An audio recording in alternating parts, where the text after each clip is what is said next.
Well, that was pretty much a big nothing burger, but still good news for cryptos. It's worth busting out the Bitcoin Aloha shirt. Hi there, crypto fans. Dick Allgire here. Another beautiful day in Hawaii at Ethereum Place. As expected, Trump is issuing an executive order declaring a U.S. strategic Bitcoin reserve and a crypto asset stockpile. So Bitcoin is now considered a strategic asset, which is a big step forward. Now, it's not quite as big or as much as most crypto enthusiasts had hoped. You see, the U.S. is not actively buying Bitcoin. Trump is not going to start converting worth less U.S. dollars into Bitcoin. He's just going to hold the Bitcoin that they've confiscated and not get rid of it. We expect Senator Elizabeth Warren, a critic of Trump and Bitcoin, to utter something shrill and pointless. I had to get a dig in on her.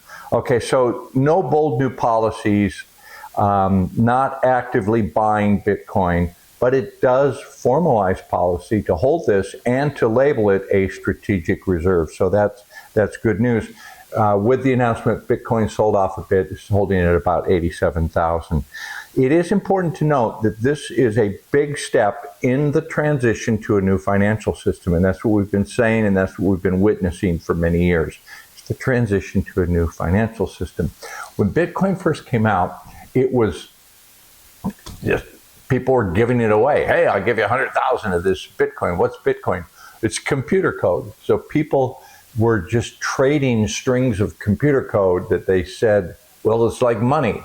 And at that point, it wasn't really like money. It was just strings of computer code. But the code would only allow there to be 21 million of them. So had built-in scarcity.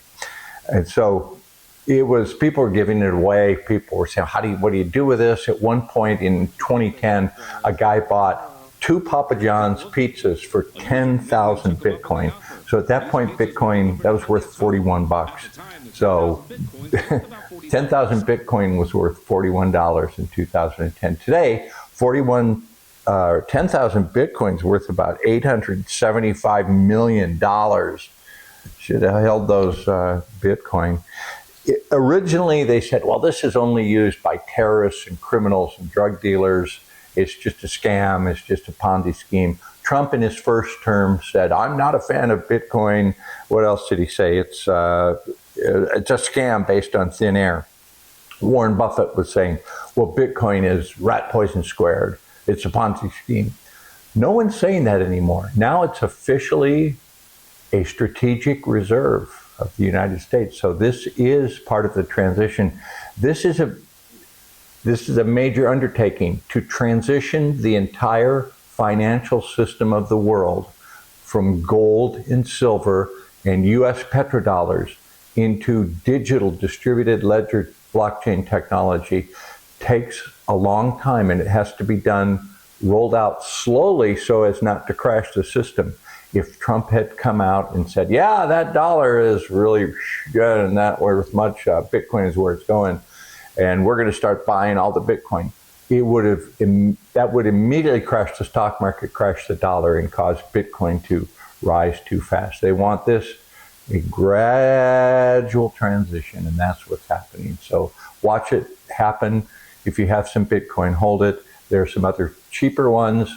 You know what we've been waiting for is Trump to announce that U.S.-based HBAR, Hedera, Solana, I think Solana is, ones like that will be exempt from capital gains tax. That will be a big boost. So it's all happening step by step by step. This was another big step. It was a good day.